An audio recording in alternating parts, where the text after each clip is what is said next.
ปั่นเสร็จแล้วปั่นเสร็จยังไม่เสร็จแต่ว่าเลิกอะ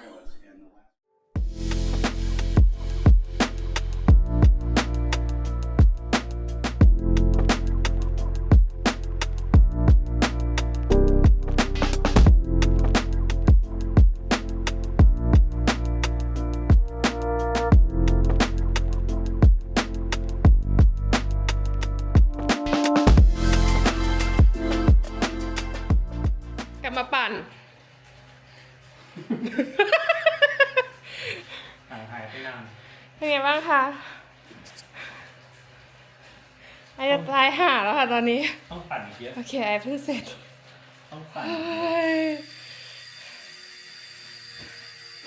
เหมือนเริ่มต้นจากศูนย์เลยฮาร์ปไม่ใช่เหมือนเริ่มต้นจากศูนย์ฉันเหนื่อยมากตอนนี้ไปค่ะซ้อมไปค่ะซ้อมวนไปเพราะว่าไม่ได้ปั่นมาประมาณ2 เดือนครึ่งกับ3 เดือน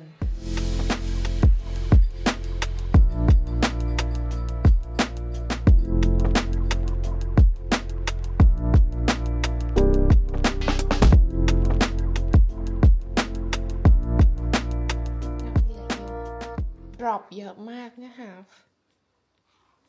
เรายังไม่เคยซื้ออะไรเลยนะคะมันมีการเก็บเงินซึ่งเรายังใช้จักรยานของ Swift มาไอ้ยูไม่เชื่อใครจะซื้ออะไรอ่ะอ๋ออลันเซียกดผิดนะคะนี่มันจะมียี่ห้อหลายยี่ห้อมากเทรคมาใหม่แล้วก็บรอมตันมาใหม่มีอะไรซึ่งอลันเซียจะไปดูคอนักโป้นะคะซึ่งอลันเซียเลเวลไม่ถึงนะคะใช่คันเก่าด้วย V3RS งั้นเราไปที่ Specialized นะคะซึ่งจักรยานของเรานั้นรูเบ S Work เราซื้อได้นะคะ400,000 drop นะนี่ไงมี S Work SL8 เลเวลไม่ถึงนะคะเพิ่งจะเลเวล24นะแต่ตัว SL8 ของเรานั้นอยู่ที่เลเวล40แล้วก็ใช้น้ำเหงื่อไหนคุณใช้อะไรคุณปั่นอะไรจ๊ะไม่เหรอไม่มีเยอะมากไหนโชว์ของสิ มีในคลังมีแคนยอนตัวล่าสุดมีแคนยอนตัว2021มีเซเวโล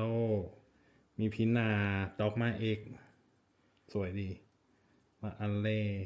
ทามแม็กรุ่นเก่าเวนช์แล้วก็มีจักรยานสวิฟในเมื่อเราไม่ได้มีเงินที่จะซื้อของจริงนะเราก็มาปั่นจักรยานเพื่อได้ drop นะคะจะได้สะสมจักรยานในเกมเราค่อยไปซื้อของจริงนะเก็บตรงไหนก่อนช่วยกรุณาดูแบ็กกราวด์ตรงนี้ด้วยนะคะมีแล้วเดี๋ยวมันก็ต้องมีที่เก็บแต่วันนี้พอแค่นี้แล้วเหนื่อยมากป่วยแสดงว่าข้างมีเราพาดผ่านเยอะนะคะเราห้ามจอดบนเลนขวาถูกไหมคะถูกต้องโอเคต่อมาค่ะไปยัง Who is park ใครคือผู้จอดนะคะใครคือผู้จอดซึ่งที่เราเนี่ยเขามีกำหนดเลยค่ะว่าถ้านะคะหยุดเนี่ยค่ะไม่เกิน3 นาทีนะคะถ้าคุณอยู่ในรถนั้นถ้าคุณอยู่ในรถแล้วหยุดไม่เกิน3 นาทีเนี่ยถือว่าเป็นผู้หยุดการเป็นหยุดนะคะนอกนั้นจะอยู่ในรถแต่เกิน3 นาทีขึ้นไปในพื้นที่สีเขียวนะคะคือจอดเลยนะคะเราเป็นผู้กองดีได้จบนะคะ10.1จะดูอีกอันบ้างแม้เราจะนำมาจัดนะทีนี้นะคะข้อนี้ก็มีโยกมาอยากดูที่ปุ๊บตอนนี้เราที่ขับมาปุ๊บตรงนี้เป็นทางลำเลียงนะคะตรงนี้เป็นทางไม่ใช่เป็นทางใช้ลำเลียงอันนี้จะเรียนเข้ามาแล้วว่าข้างหลังดูเย็น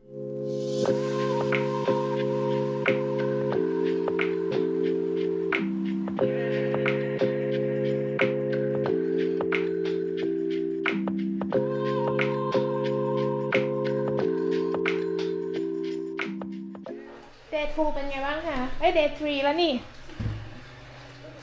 ค่อยยังรู้สึกตึง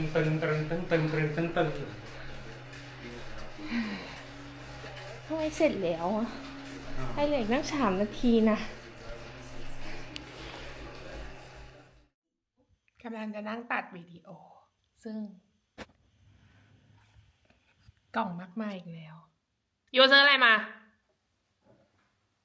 อีกแล้วเต็มโต๊ะเลยก็นี่ไง ที่ตั้งโซ่ แล้วก็ wax system waxing system ในบ้านไม่มีที่วางแล้วจ้า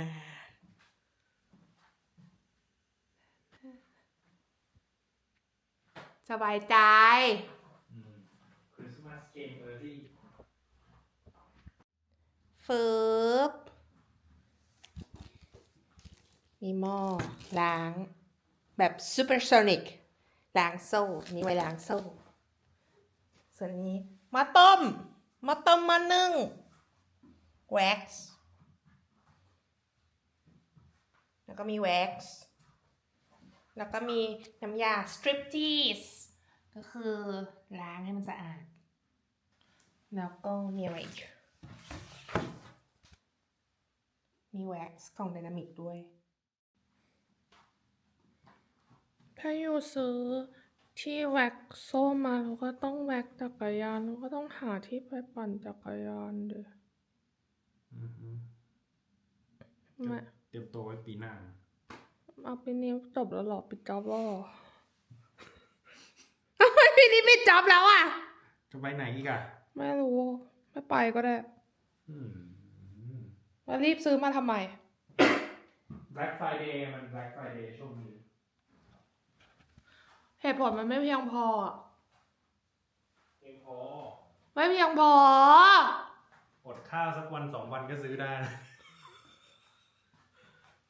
แต่มันจะได้ใช้เมื่อไหร่อ่ะ ก็เดี๋ยวได้ใช้เลยเนี่ย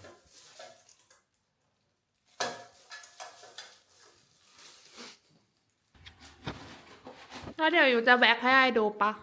แวกให้ดู ให้ทุกคนดูเลย โอเค ยังไง แล้วอยู่อ่านมาบ้างยังมันยากปะ อ่านมาแล้วไม่ยาก ซื้อมาแล้วไม่มีอะไรยาก ซื้อมาแล้วก็ต้องทำมาไม่ยาก very easy โยนทุกอย่างลงไปเหมือนทำข้าวผัดอะใส่วอกโยน แล้วก็รอเวลาแล้วก็ยกขึ้นมาแล้วก็ห้อยeasy โอ้หิมะตกโบ มันจะอยู่ไหมอ่ะ ตกแบบเป็นปุยละออง มันก็ปอกอยู่ทั้งนี้ เออ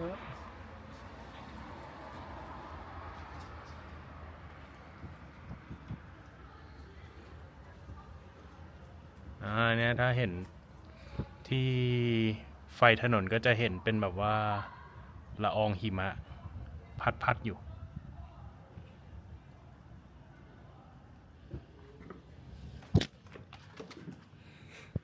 มาแบบจ้อยๆก่อน ปิดจ็อบไม่ปั่นแล้วจ้าปิดจ็อบจ้าหนาวความจริงเรามีเสื้อผ้านะแต่ว่าลองแล้วไม่ค่อยโอเคอยู่ใช่ไหม ไม่ปั่นข้างนอกแล้วกัน มีเทรนเนอร์แล้วไงซื้อเทรนเนอร์มาแล้ว ในขณะที่อารันเซียกำลังตัดวิดีโอนะคะพรุ่งนี้พีไปสอบใบขับขี่จ้ะเพราะว่าพีได้คิวสอบคนแรก เป็นไงบ้างจ๊ะอีโหน ทำข้อสอบ ฟิตไหม for tomorrow ฟีดก็ตอบถูก 90 กว่า%ถูกแบบผิดบางข้อที่แบบว่าลืมดูนิดๆหน่อยๆโอเคแหละ ตกก็สอบใหม่แค่ เสียตังค์ไม่ใช่สอบใหม่ เสียตังค์แล้วก็สอบใหม่จ้ะแต่มาดูซิว่าคำถามทำยังไง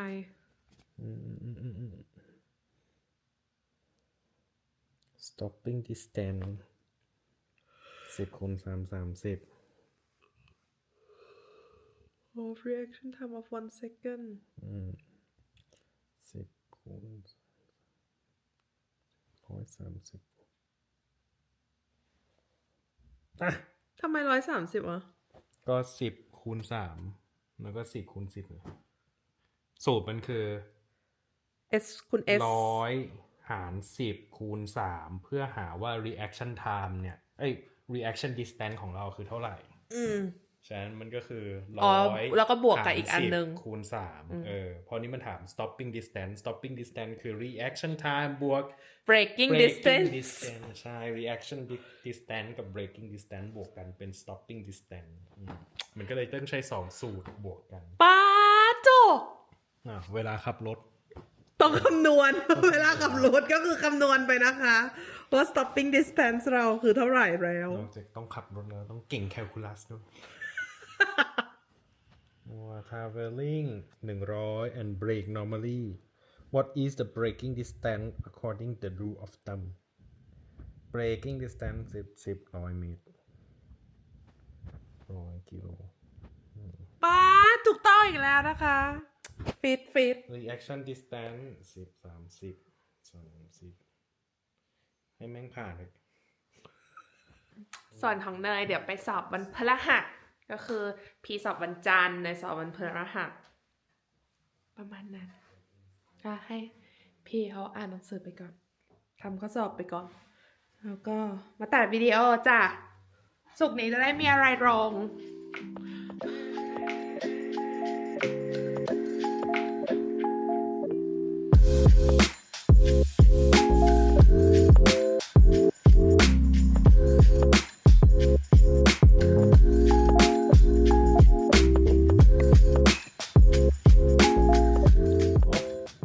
วินเทอร์วันเดอร์แลนด์มากจ้า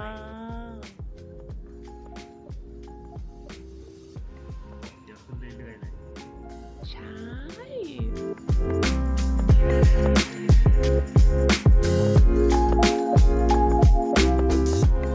ตอนนี้อลันเซียเกิดอาการขี้เกียจตัดวิดีโอนะฮะอลันเซียจะแต่งตัวออกไปเล่นหิมะเพน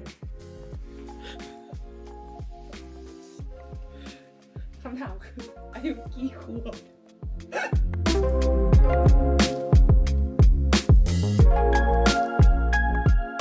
อลันเซียพร้อมแล้วกางเกงค่อนข้างมีความบางแต่นั่นไม่ใช่ปัญหาไปแล้วนะ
เล่นเป็นเด็กเหมือนไม่เคยเจอหิมะ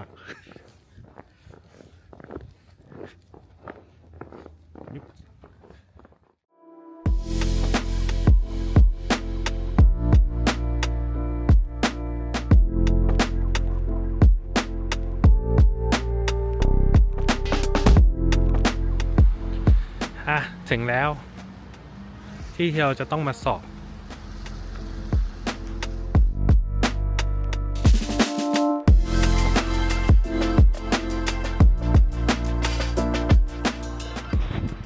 ก็ตรงนี้ก็เป็นเหมือนสถานอะไรนะกรมขนส่งของแฮมบูร์กซึ่งเราก็จะต้องมาสอบใบขับขี่ที่นี่ตอนนี้มาก่อนเวลาก็เดี๋ยวต้องไปหาที่ว่าจะต้องไปตรงไหนเพราะไม่รู้เหมือนกัน แต่นี่คือหน้าตาของสถานที่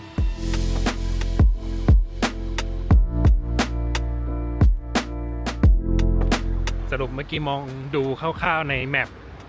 มันต้องเดินมาอีกถนนหนึ่งเป็นถนนข้างหลังแล้วเดี๋ยวจะมีศูนย์สอบอยู่ทางขวานะที่เขียนทูฟ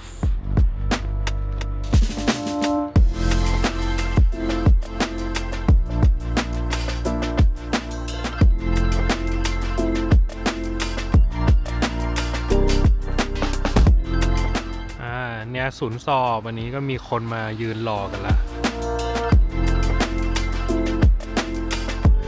เดี๋ยวต้องเก็บกล้องอะไรเดี๋ยวเข้าไปรอเลยดีกว่าสอบเสร็จแล้วเมื่อกี้ดูคำตอบแล้วถูกทุกข้อรอดอันนี้เดี๋ยวต้องออกมาจากตรงนั้นหน่อยเดี๋ยวเขาจะหาว่ามาถ่ายอะไรโอเคก็ผ่านเทอรี่แล้วสำหรับพี่เดี๋ยวกลับบ้านแล้วไปสอนเนยต่อว่ามีอะไรบ้าง แปะเหนื่อยอ่ะเหนื่อยมากเลยอ่ะอืดด้วยอ่ะ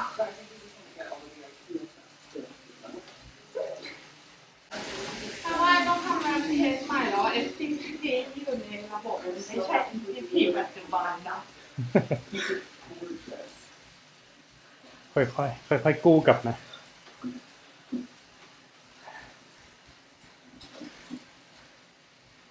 เหลือ19 นาที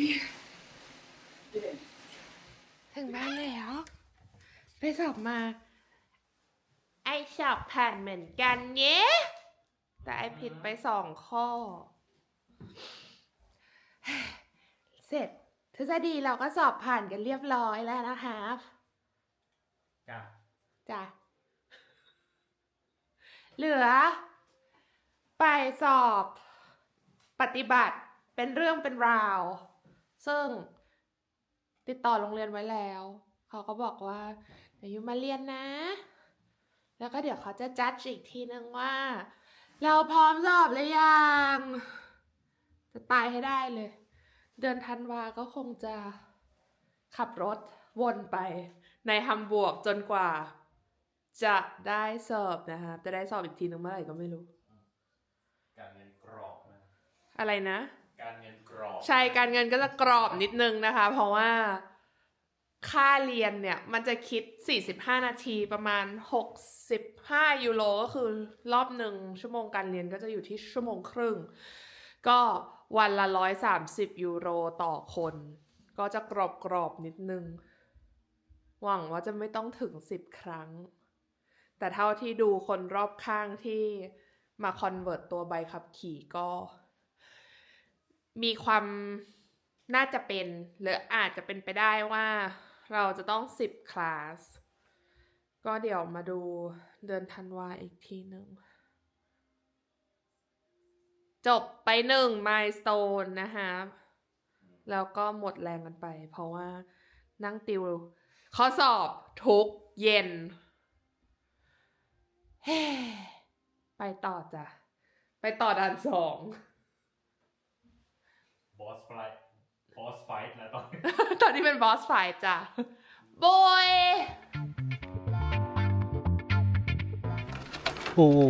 ทำอะไรที่เราถนัดดีกว่ากินอิ่มแล้วเราก็กลับบ้าน สบาย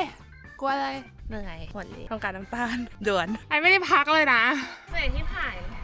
ไม่มีความฟิตอะไรเลยไม่มีโซน2ใดๆนะจ๊ะไม่มีความฟิตใดๆทั้งนั้นฉันต้องละอายใจ